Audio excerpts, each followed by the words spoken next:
Welcome back to our class on machine translation. Today we're going to look at machine learning tricks.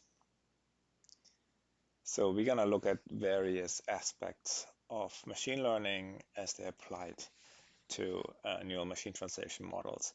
And we kind of collected them all in this lecture here to kind of give you a grand overview about things that are going to pop up here and there in future lectures.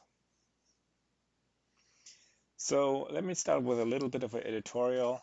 So the myth of machine learning is that all you have to do is you collect some real-world examples of something you want a machine learning algorithm to learn. In our case, translations, source and target sentences, source and target documents. And then machine learning automatically builds a model and makes prediction. So the promise of deep learning is even further than this. You don't even have to worry about any specific properties of the problem. Deep learning is going to automatically discover all the relevant features that need to be learned. But the reality is there is actually a bag of tricks that is employed throughout to make all this stuff actually work. So today's agenda is we're not going to actually propose any new translation model. We're actually going to do this in the next lecture based on a lot of the things we discuss here today. We will discuss failures in machine learning and various tricks to address them. So a fair warning, straight out, this lecture, at some point you will think, why are you telling us all this madness? These seem to be like some crazy things to do. And the answer pretty much is because pretty much all of it is commonly used. So some of these things are going to get a bit outlandish, but once you get used to them, you just accept them as the reality of machine learning and use them as everybody else. Let me motivate the methods we will survey here by first pointing out some common failures in machine learning that we will address, or that we are then trying to address. So one is parameter instability. Could be caused by a too high learning rate. So if you remember, we're doing gradient descent training. We're here. Gradient goes in this direction here. So we need to move the parameter value in this direction, but how far do we have to move it? And in this example, we completely overshoot and move it all the way over here. So this is clearly a problem of the learning rate too high, and if you would actually see this here shown to us, you would immediately say, let's just reduce the learning rate. Here is another example. This is not necessarily a problem of the learning rate being too low, but the initialization is being off. So we're starting here with a value for the parameter lambda here, although the kind of area where stuff is happening is more this area here. So what happens here? Here the gradient is actually pretty flat. So yeah, it points in this direction, but it's also a very, very flat distribution. So the gradient value is going to be very low. So the resulting movements that we're going to make are really small, and it's going to take a long time before it actually moves into an area where it actually is going to make any kind of impact on the error. Here's another illustration, and this is a bit of a cartoon where we might have a function that has multiple local optima, and if we are in a spot like here, well, where does the slope go? The slope actually goes to the right. So we're going to move towards this local optimum, and we're going to be stuck there. I'm saying this is a bit unrealistic because the individual functions we deal with often have a global optimum. However, we're dealing with lots and lots of parameters, and it's a highly dimensional surface. And if you just think about a million-dimensional surface, there might be many, many bumps in there. It's a bit hard to actually visualize that, and have actually a good understanding about what local optima mean in a million-dimensional space. But we basically have the same problem, that the parameter values are stuck in a certain point and then are hard to kind of dislodge them from there and then move them strong enough over here, which is not really what any of the gradients would indicate. So the gradient computation gives us the direction of change and also gives us kind of the magnitude of the change, although the magnitude of the change is always scaled by a learning rate, and that's a hyperparameter that is just arbitrarily set. This allows us to do weight updates. So in the simplest form, we just have a fixed learning rate, and so far we really just talked about fixed learning rates, but there's also ideas about changing learning rates, and one very simple idea is annealing. So at the beginning, the parameter values are all or completely off. It's randomly initialized. All the parameter values make no sense at all. So at the beginning, you should have a large change to the parameter values. So you start with a large learning rate as well. So that creates then big changes at the beginning, and then you reduce the learning rate over time. And at the end, in the final stage of training, only minor adjustments are made to refine the model. That is already a pretty good model. So let's come back to this idea of initializing weights. So this is the picture I already showed earlier, where the idea was we do not want to initialize weight outside kind of the sweet spot of activation function where weight changes actually matter. So this is a bit of a cartoon depiction of the problem. So let's look at some actual real functions. So this is the sigmoid activation function. What we plot here is actually the derivative of it.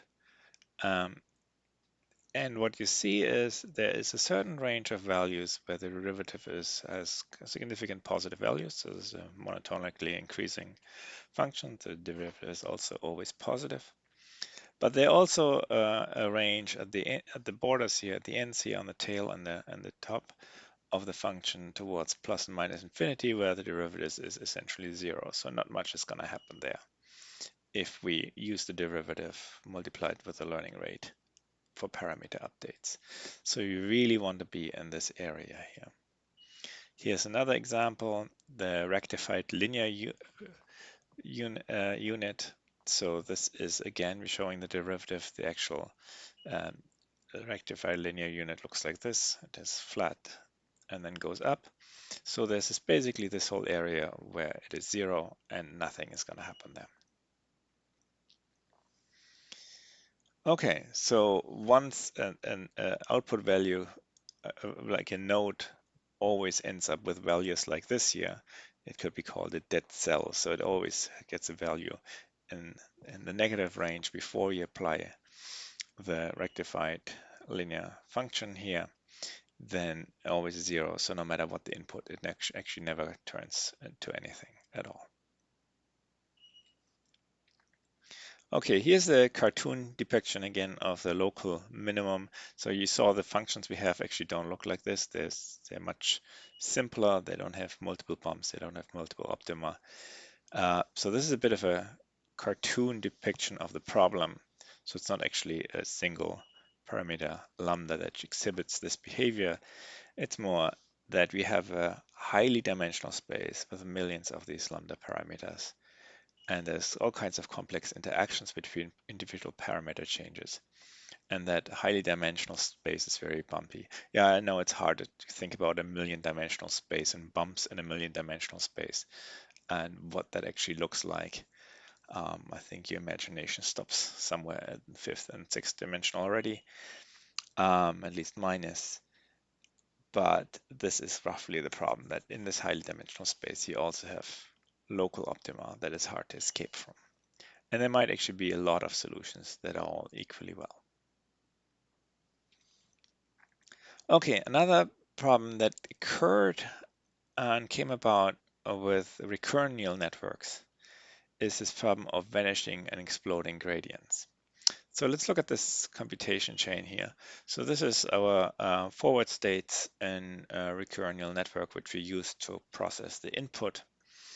And so we have a computation here and get a value here, then we have a computation here, get a value here, and a computation here, and so on and so on. We have a lot of computations going on there. So when the gradient updates comes, it also has to filter all the way back here. And at each of these gradient updates, you have a multiplication about the gradient that you computed at this point, and then with the additional computation, how the gradient is going to be computed here. So we have all these back propagation stops where the gradient gets carried backwards to this calculation. So if the multiplications you do here result in smaller and smaller numbers, you end up with zeros, and no matter what you do, none of the updates actually happen here at all. So this is a problem, obviously, since once it reaches the input word embeddings, there's actually no change to parameter values. So this is called the vanishing gradient problem.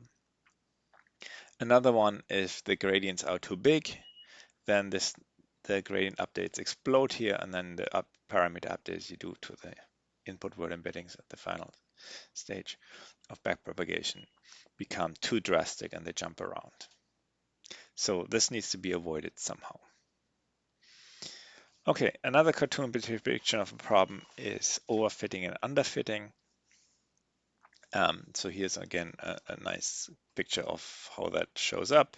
So let's say we have the space of green squares and red circles that our machine learning tries to find the boundary of, and it can make two mistakes. One is overfitting, so the only power it has is draw a line here, and then it misclassifies all these examples here and all these examples here. What we really want is a model that kind of draws kind of best possible separation between here, and the worry is a bit that if the model is too powerful, it has too many trainable parameters, it draws a very clear, very intricate boundary around everything, which works well for the training data. So it might actually at the end classify all the training data correctly, but it might not work as well for test data. So the idea is that the real situation looks more like this here. And so it's just some random noise that things kind of fall a little bit above and below this boundary.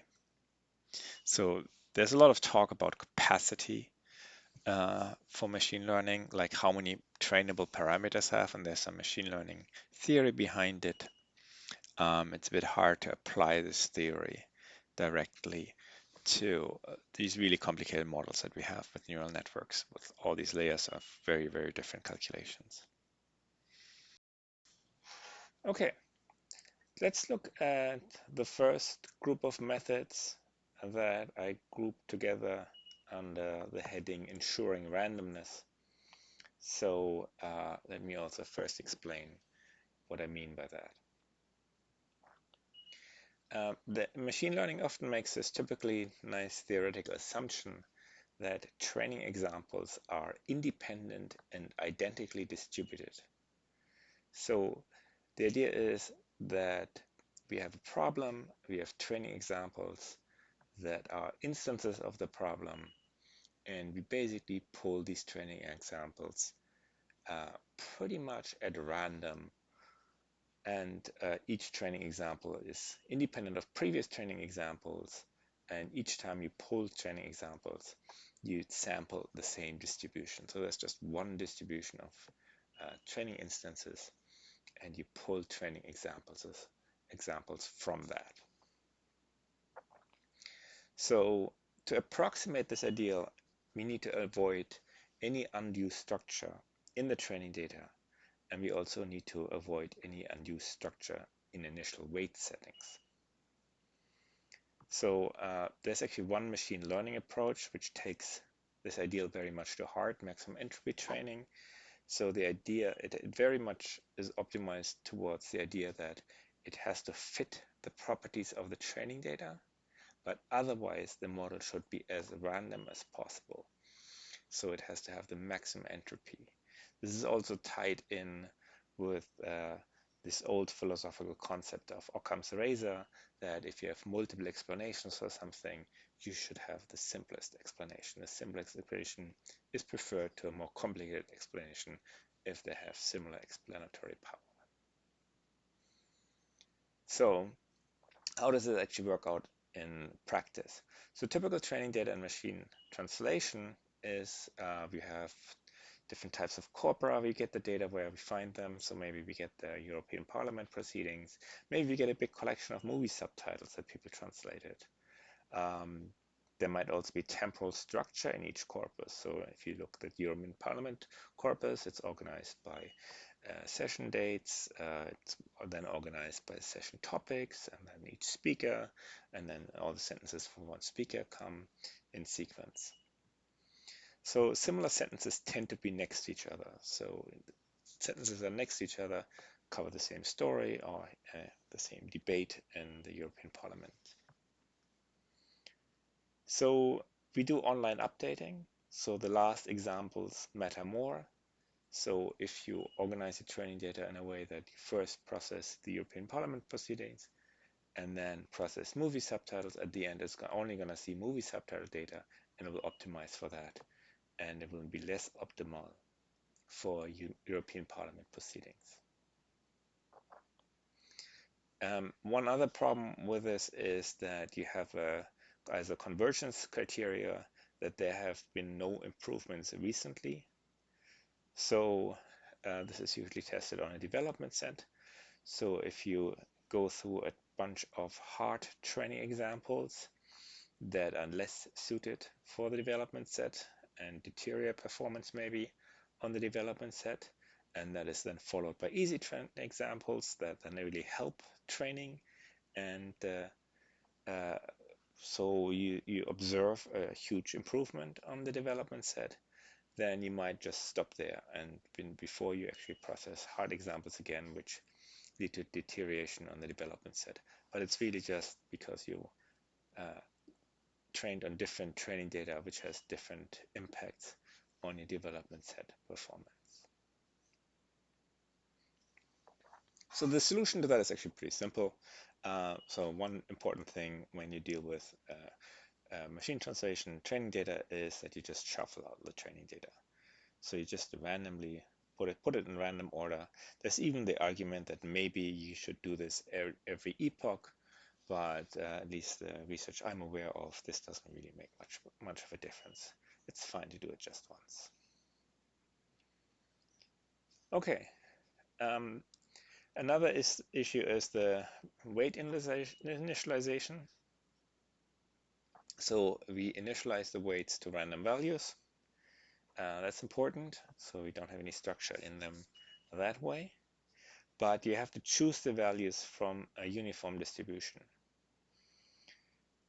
And ideally, you want to have the weights in a way that if you do the first pass through the neural network with these random weights, that your predictions end up in the transition areas for the activation function. So we already showed that earlier. So if the activation function has a derivative that has meaningful values in some region, but a less meaningful value in other areas, so if it has two extreme values, you want to set your weights in a way that in the initialization you end up with node values that are here. So they are in an area that gradient computations push it into some meaningful direction rather than being out here where we have flat gradients and nothing is actually gonna move. Let's look at one concrete example. So the sigmoid function. So if we feed into the sigmoid function input values in the range between -1 and +1, then we get output values in the range from 0.269 to 0.731. So this is kind of the sweet spot we want to be in. Keep in mind that what happens at this point is that we have a lot of inputs going in, and there might be maybe 500 different neurons earlier. So you have 500 numbers that all get multiplied with weights. So the regional node values, if it's also sigmoids, are all values in the range between 0 and 1. So you have 500 of them. So extremely, in the extreme case, if you just look at the raw numbers, it's between 0 and 500. These get multiplied with weights. So this has to bring that down into a range of -1 to 1. So how do we do this? By basically have then relatively small parameter values here.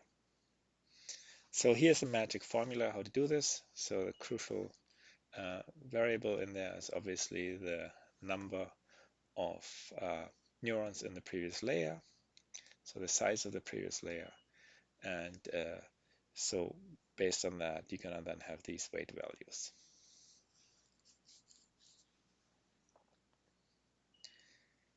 Okay, here's another magic formula. If you have hidden layers that have multiple inputs and then they themselves get computed into multiple outputs, then the fan out is also important.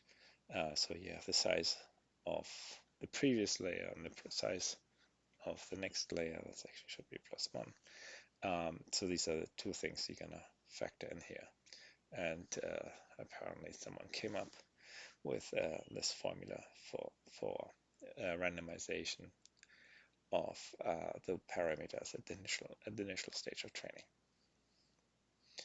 Okay, another thing which somewhat related to this umbrella term of randomness is that our models are surprisingly confident. They often, almost all the probability mass is assigned to a single word in the output. So word prediction probabilities are over 99%. So you see some examples when we went over decoding, and we actually showed you some of the probabilities that were computed there. So this is a problem both for decoding and for training. So for decoding, it means that sensible alternatives get maybe unreasonably low scores, and that then makes beam search less plausible because those hypotheses can get very, very low scores and then get pruned out. And in training, the problem is that overfitting is more likely. Once it settles on this one prediction that something should be given 99%, then it's hard to get it away from there.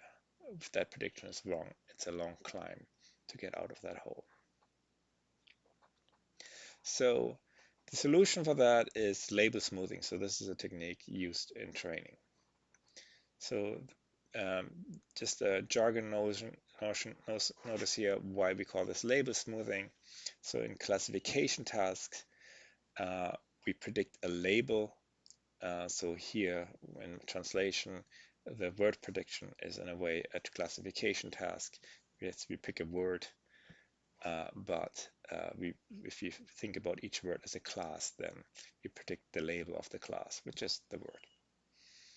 So we smooth word predictions. So how can we do this? So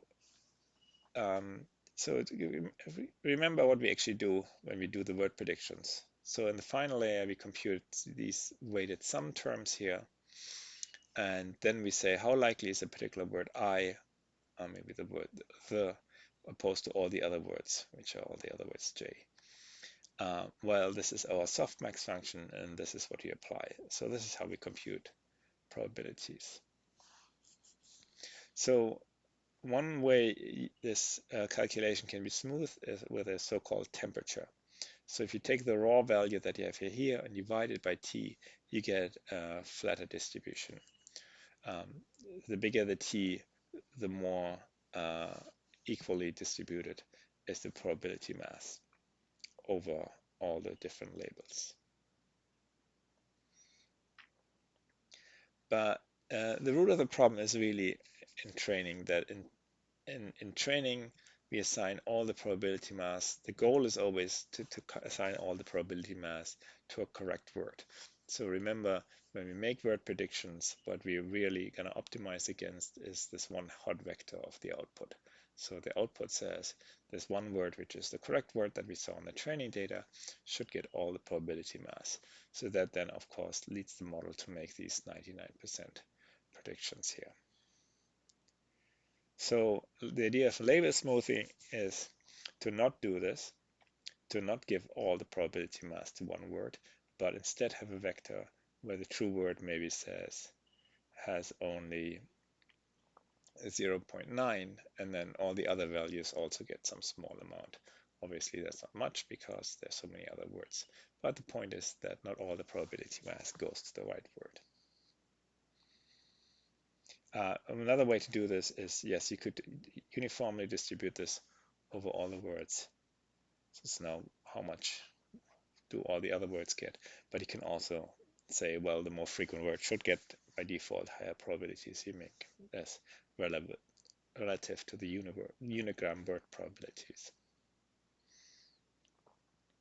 Okay, so next big umbrella topic we're going to talk about is adjusting the learning rate. So we kind of talked about randomness and ensuring randomness during training and making sure that the training data is kind of neatly set up to fit the machineries of learning. Now let's take a really hard look at adjusting the learning rates. We kind of threw out already ideas, things like annealing. And now let's look at that in a bit more closer detail about common techniques that are used in this area.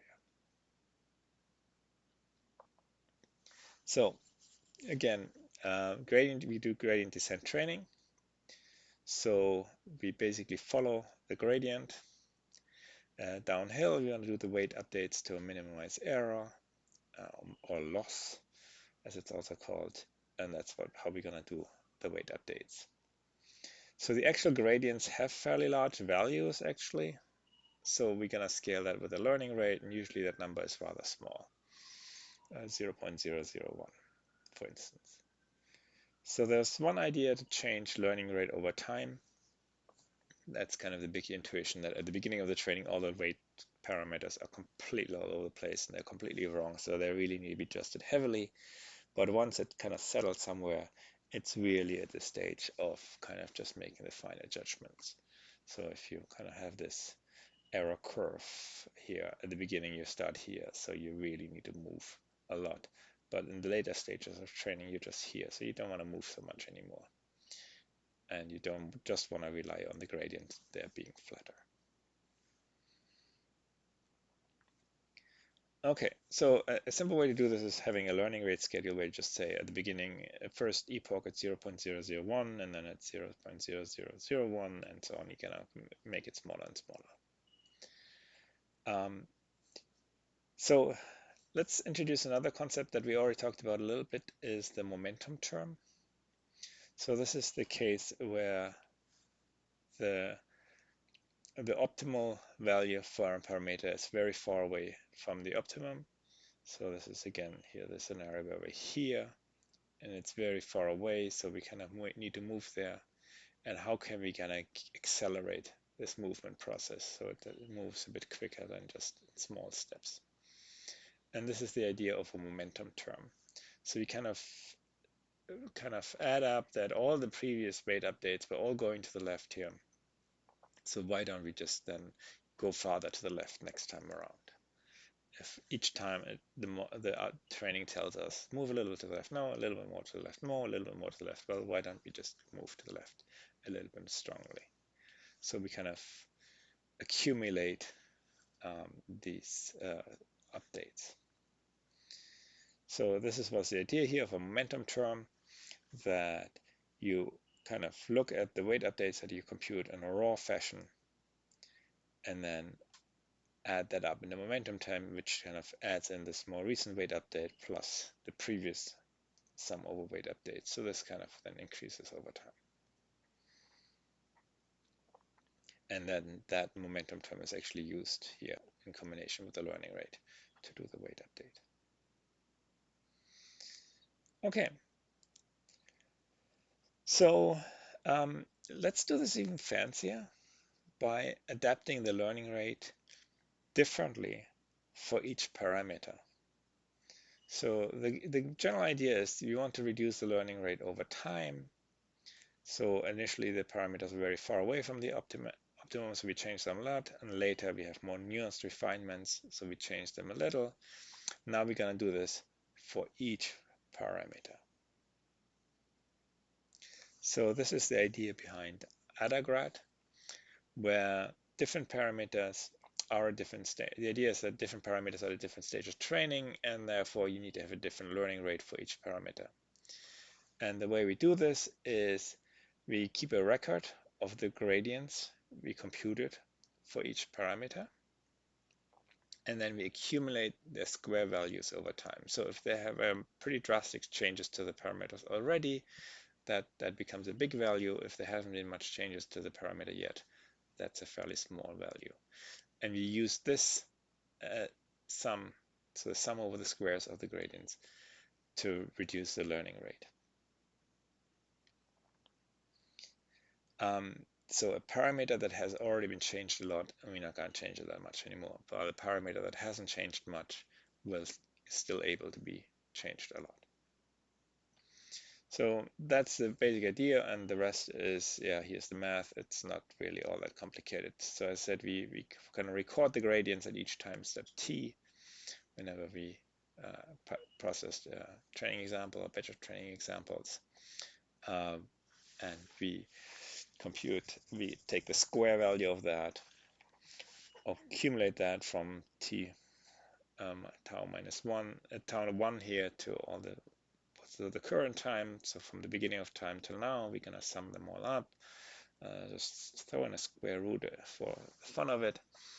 And this is the raw learning rate, and that is updated. And again, this is done for each parameter separately.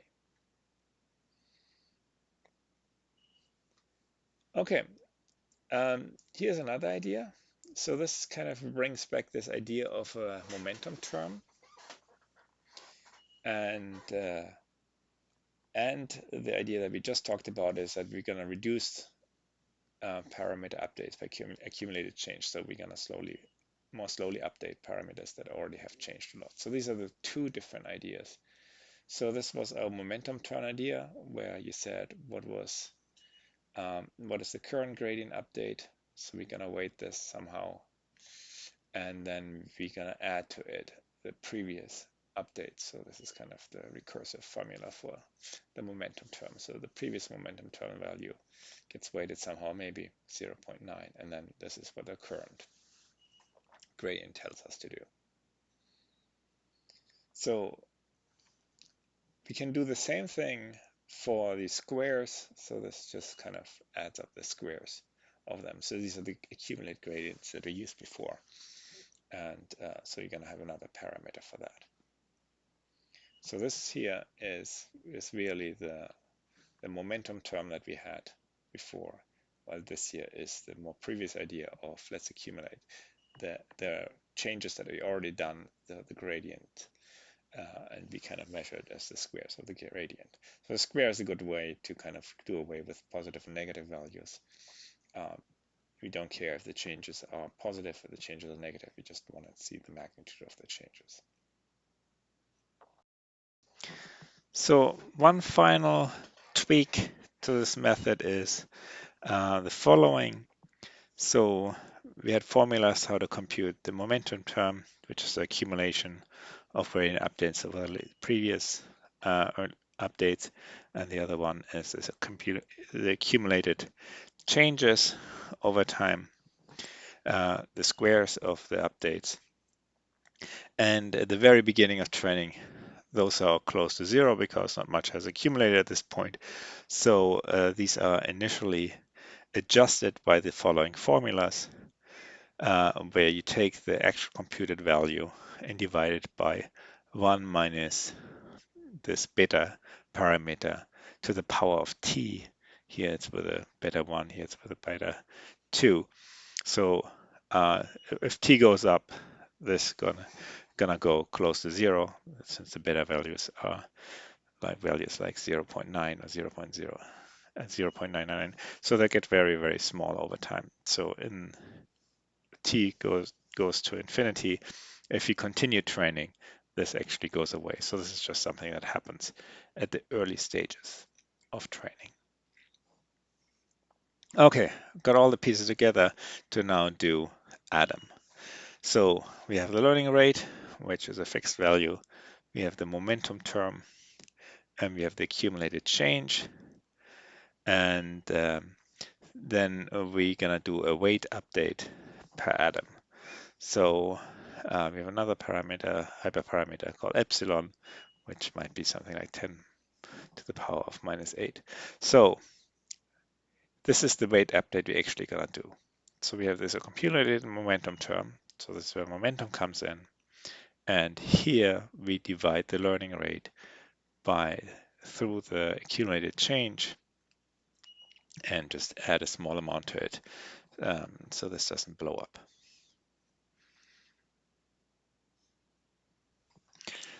Okay, another way to do gradient updates.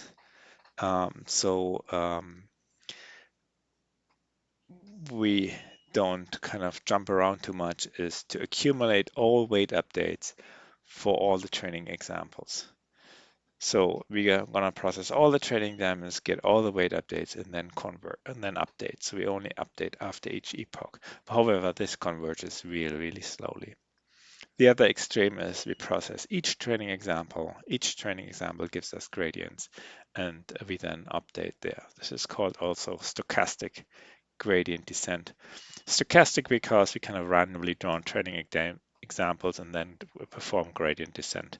So the gradient descent is driven by some random process, which is the random process of choosing training example. This converges quicker, but the last training examples, especially the very last example, has disproportionately larger, higher impact.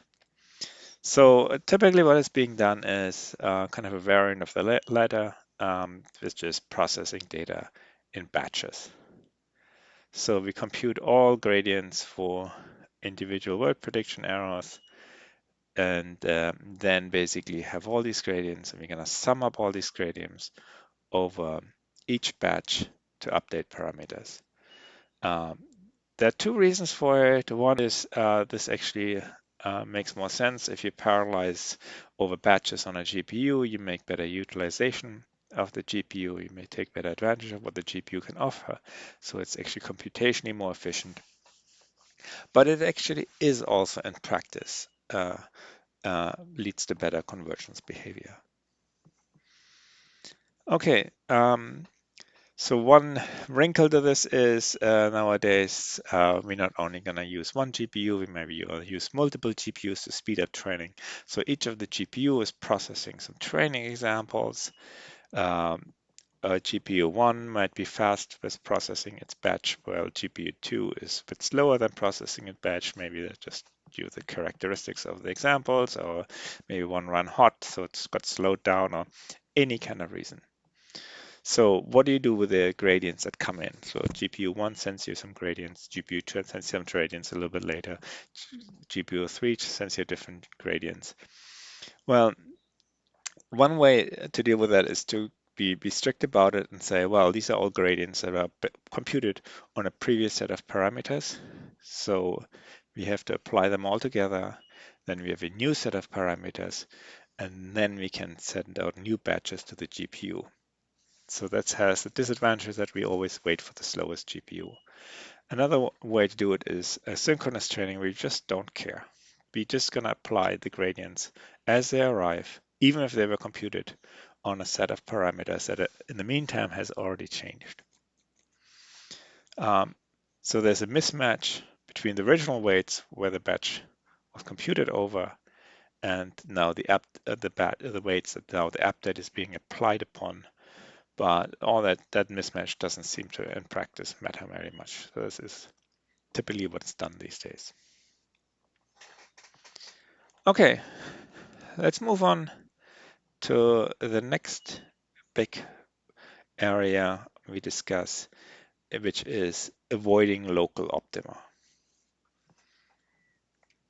So this is one of the hardest problems for designing neural network architectures and optimization methods. So you want to ensure that the model converges to at least a set of parameter values that give results close to the actual theoretical optimum on unseen test data.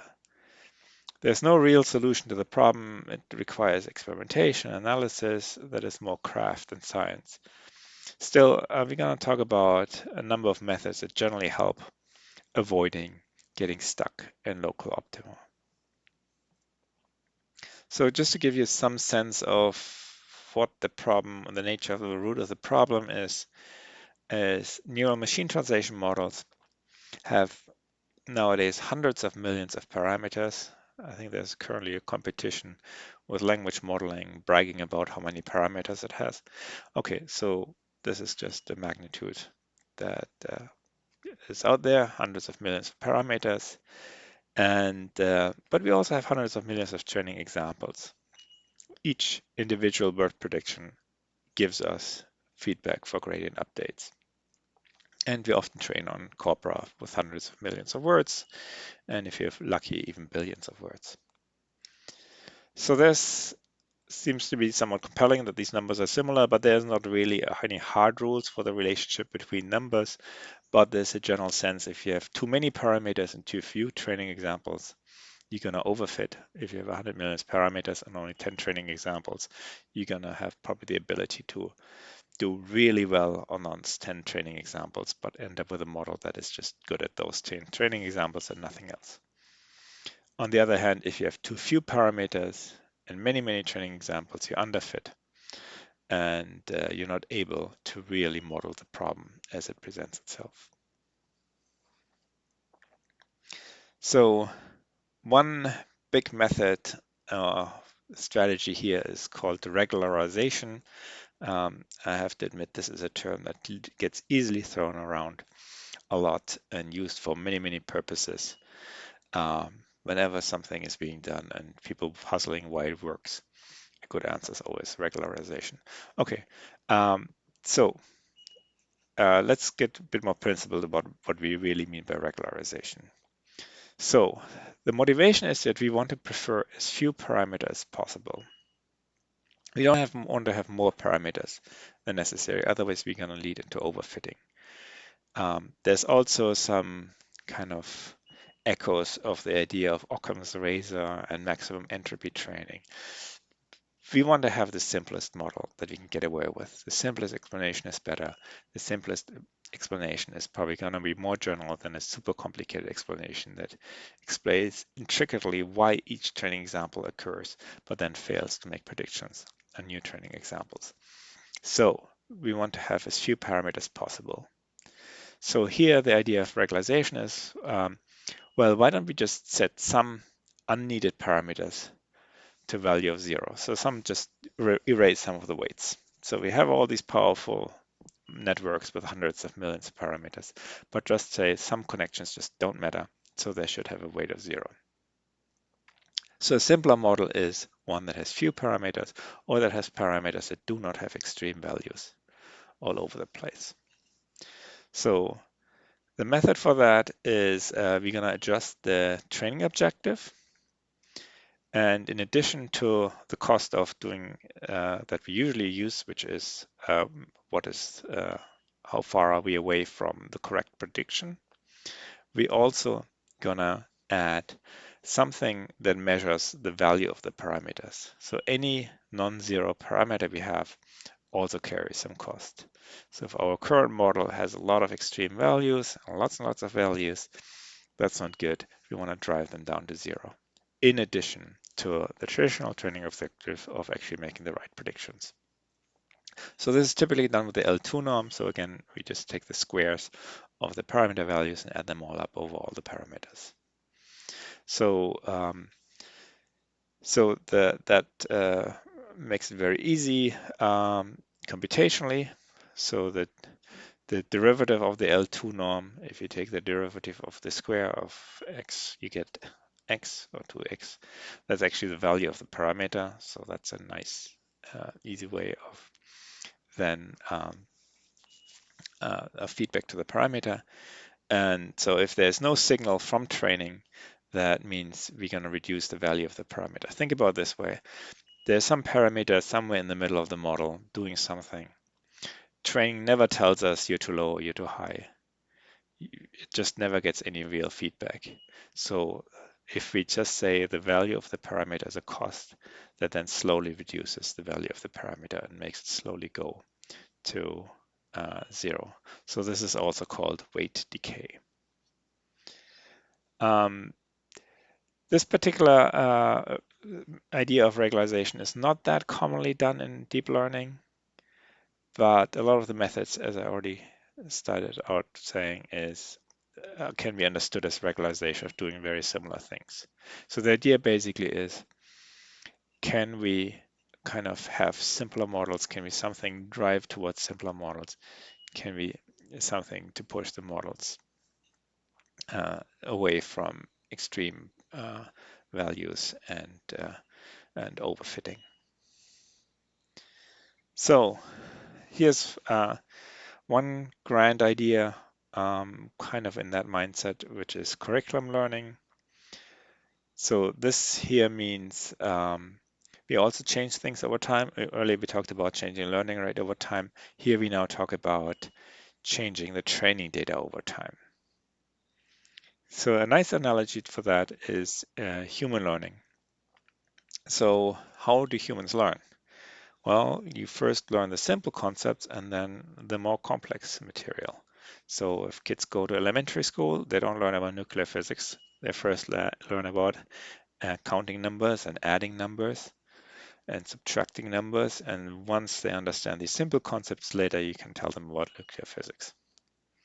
So maybe you should do the same thing in training, where at the beginning, we're only going to present the easy training examples, and then later the actual real hard examples that exist in the training data. So this could be maybe at the beginning of training, we only showed them short sentences. We could even create artificial data by extracting smaller segments. What also has been done is just examples where we know they are easier, where the source and target are just more closely matched, and there measures how to compute that and do with that. And then later, gonna train on all the training data. Curriculum learning in generally is not easy to calibrate, because how do you actually change this over time? You really have to specify in epoch 1 you do this, in epoch 2 you do this, epoch 3 you do this. There also, we talked about now easiness of examples. There are other scenarios where, for instance, you could look at the noisiness of examples, or you could look at the domain appropriateness of examples. And we'll come back to curriculum learning when we talk about adaptation towards domains in some future lecture. So there are very many dimensions to that, and it's not very easy to collaborate. It's a very exciting field of research right now, though. Okay, here's another idea to avoid getting stuck in local optima, which is called dropout. So this is truly one of the craziest ideas around. So some properties of the task at hand have to be learned. So machine translation, some properties have to be learned, the meaning of words, and so on. Once those have been learned at some point, then maybe learning additional properties would get the model too far out of its comfort zone. So the issue here is that we have a model that picked up some kind of easy properties of the training data and seems to be somewhat happy with that solution. It's hard to then nudge it out of this easy solution that works reasonably well, but it's not perfect, and push it towards a more complex solution that actually addresses the problem more closely. So this is what we're talking about, local optima. It's stuck in some kind of local solution. It's hard to kind of get out of it, because this would take it too far out of its comfort zone. So a very classic example of machine translation, which actually happens in training, is that at the beginning, the model might learn the language modeling aspects. It kind of figures out what kind of text do I have to produce. Yeah, I have to produce English text in English word order. So after a while, you kind of know how to produce English text. and it gets stuck there. So this happens if you don't have much training data. All it's going to learn is I produce fluent output language, and it can't quite figure out how the input sentence is actually going to guide that process of generating output sentences. So here's the idea of dropout. So for each batch, eliminate some nodes. So when you process a batch, just take the neural network and just eliminate some of the nodes during training. So this kind of shakes up the model. It kind of disrupts the model. It takes out nodes out of the model. It's a different model. It's basically hampered, but you still want it to learn. So here is kind of a visual depiction of what that means. So you have training. You know, we have just 3 layers of a neural network, and each layer has actually 6 neurons. But at each training step, we drop some of them out. So two of the nodes in each layer get dropped out. So here we process a batch, and we're just going to drop out these nodes. So these have no meaning. They don't take values. What happens in practice is either the values get set to 0 or their the ingoing connection weights get set to 0. So they just get masked. So you basically, what happens, another way to think about it is you have this neural network that tries to learn the properties of the training data. You have this neural network that tries to learn the properties of the training data. And you have this neural network that tries the properties of the training data. So it's a very simple technique. All you do is you just drop out some of the nodes, and there are various numbers. And it's a fairly large percentage. So 10, 20%, 50% of all nodes, these are numbers that are being used in Dropout. And it's an incredibly successful technique, and it's the standard of all neural machine translation models that you do this kind of dropout. Okay, sounds a bit insane. Why does it work? Well, maybe one argument is robustness. So if a model that looks like this can train um, the properties, it can discover the properties of the training data, and this model can do it as well, you kind of have a more robust model that no matter what you throw it at, some of the neurons can take over the duties of other neurons and play similar roles.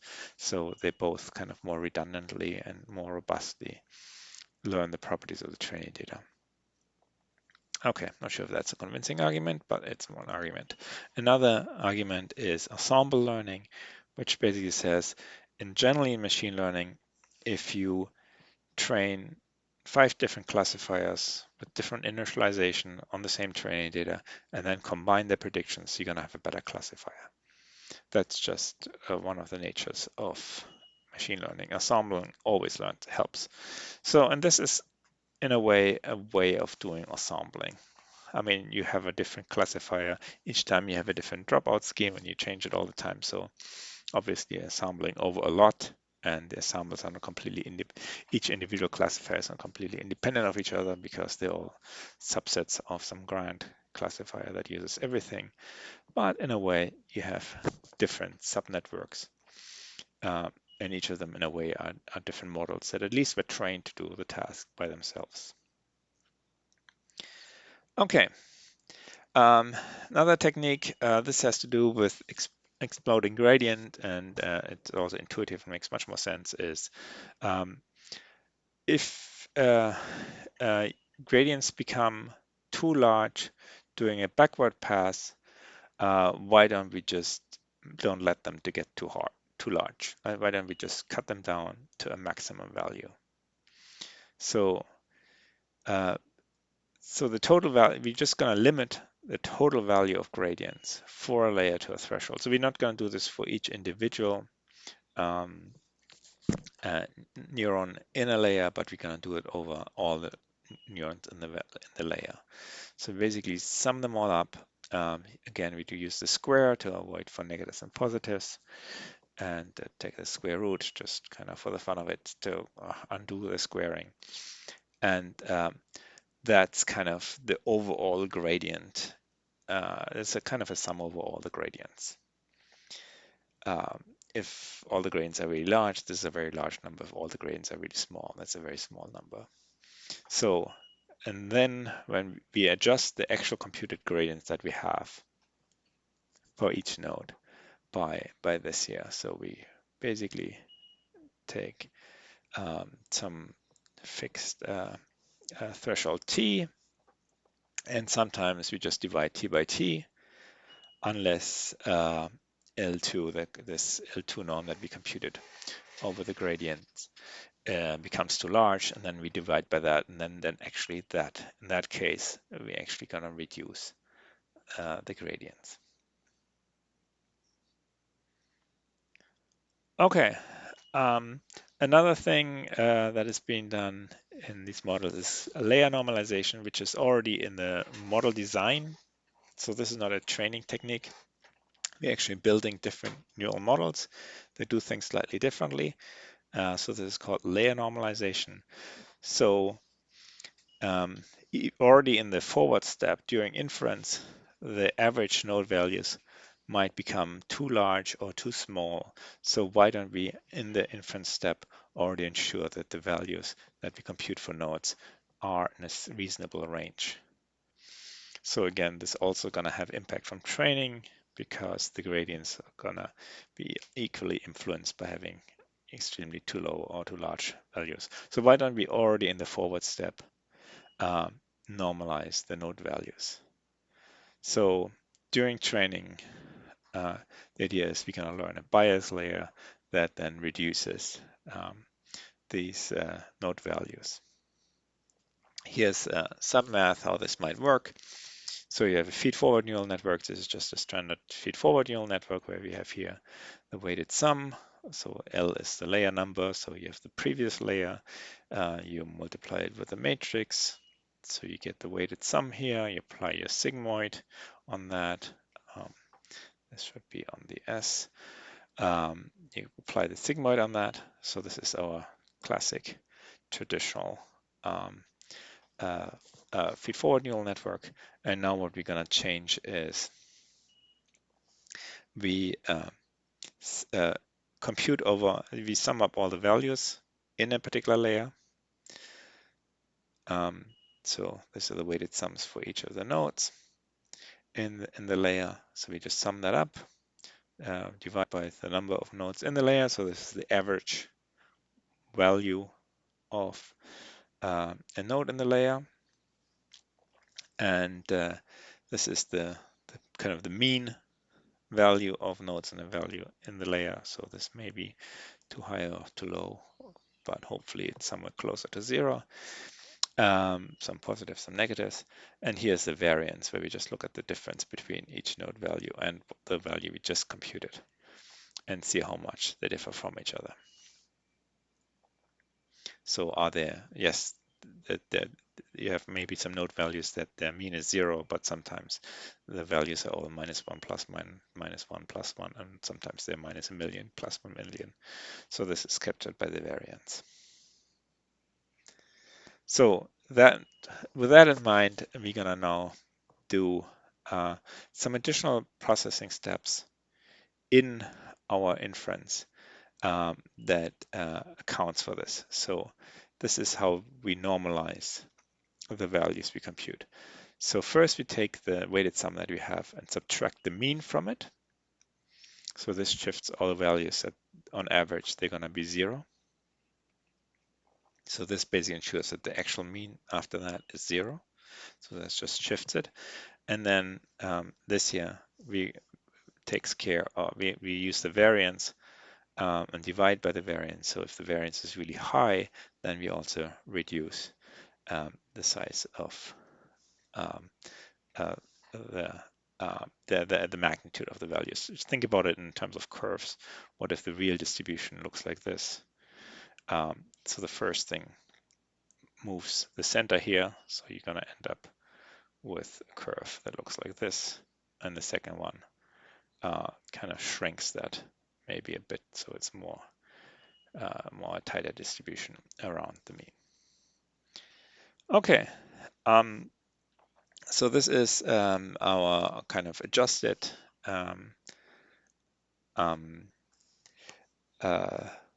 weighted sum before we apply the activation function for each neuron.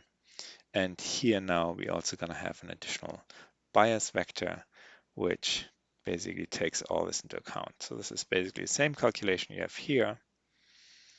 That's still the same as above. Instead, we now also add in a bias term, which is a trainable parameter, another vector, which is a bias vector that basically also adjusts this for each of the neurons. That is also a trainable parameter. Okay.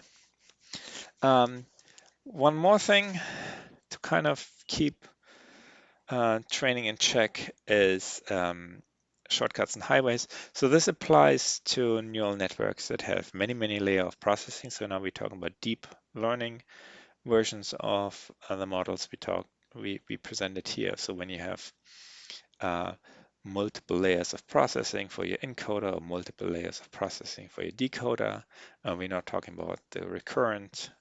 It's deep because you have all these recurrent steps. Now we talk about additional processing steps on each word that is being done. So this makes the computation chain obviously longer, and error propagation has to travel farther away from the ultimate verdict of what is right and wrong to all the way at the beginning of the very, very first parameters, which are the word embeddings for the input sentence. So it's a very long computation chain, and all the parameters in the processing have to be adjusted. So if we have a very large model, and especially at the beginning of training, we would have so many parameters that need to be changed. And this seems to be a bit daunting. So this is kind of reprocessing a few training examples. We avoid, or what we're doing here is just massively overfitting, and it's just not going to learn anything general, and then not going to generalize from the training data. So the idea is to avoid always having to do this long processing chain, but to put in some connections in this neural network that skips all these layers. Before I show you some pretty pictures, I want to throw out some jargon alert here again. These kind of connections that skip multiple layers and immediately, for instance, go from the first layer to the last layer have various names. They can be called shortcuts. They're also called residual connections and skip connections. These words are essentially synonymous. So just kind of do that in math. So this is the usual computation we do. We have an input, we apply some function, which might be a whole feed-forward layer, whatever you have, and that produces an output. And now we're going to say, well, we're not going to do that, but we're also going to pass in that input in there. So if you then do the gradient, if you think about this in terms of the gradient of that is, well, here you have the traditional gradient of the function that you use there, and that x here becomes 1. So this then passes through that gradient unchanged through the computation change. Okay, so there are now different ways to set this up, and we have fantastic names for that. Here's one of them, highways. So what I just laid out is this idea of taking the additional function application that we have and just passing through the input value. Well, maybe we want to pass it through as before. So this is the original function, and this is the value we pass through.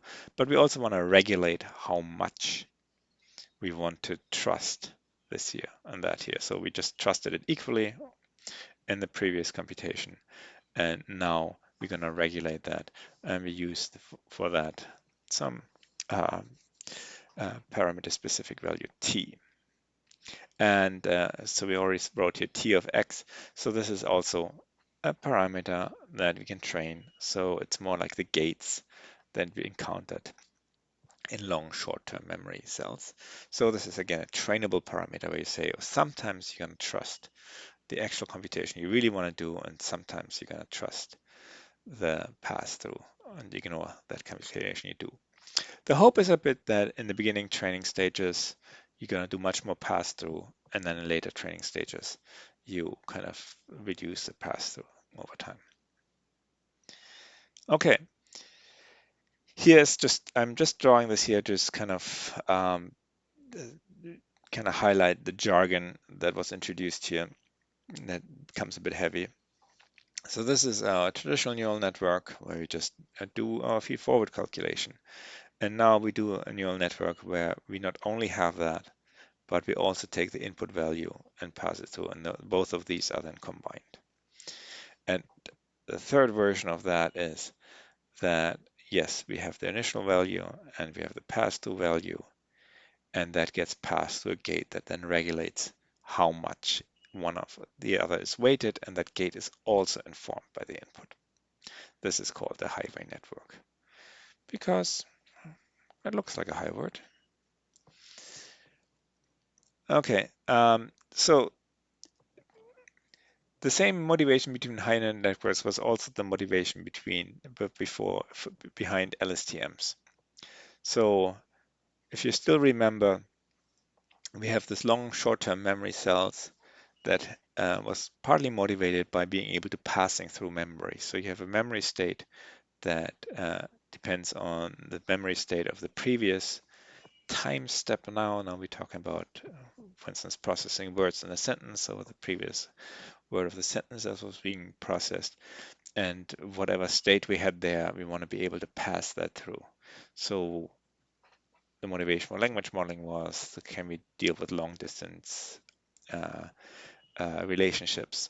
So if there is a singular subject and the verb might be very far off, can we still ensure that there's going to be a singular verb? So information has to be passed through, maybe to a whole sequence of words. Maybe there's a relative clause in the middle or some parenthetical expression, and so on and so on. So we basically want to be able to pass that through, and we're going to regulate that with gates. So this looks a lot like the highway networks we talked about just now. So we have a forget gate that, yeah, if it's high, if the value is 0, then we forget everything. If the value is 1, it passes everything too. So it's a bit misnamed, should be remembering gate. And here's just a gate for how much the input matters at each point in time. So if the forget gate has values close to 1, then the gradient is passed through nearly unchanged. Okay, let me throw in one more thing at the very end, generative adversarial training, which is the toast of the town. Everybody loves to talk about it. It has big impact on vision. It's not really used in neural machine translation, although there have been some attempts, but it's also the motivation behind thinking about the problem, how to train neural machine translation, especially when you talk about training neural machine translation models of monolingual data. Okay, so we have here a sequence level training task, and traditionally the way we train it, we predict one word at a time. So this is always how we talked about it. The first word of the sentence should be the. Is the first word of the sentence there in the reference translation? Yeah, we did the right decision. That's good. Or, well, we gave it only 70% probability mass. Can we up that up? Or if we gave the correct word only 5% probability mass, we need to up that up. So that's how we did it. We predict one word at a time. That's the feedback we get. So we predict one word at a time, compare against the correct word, and then proceed training with the correct word. So we're just going to use that correct word now as the context to make the next prediction.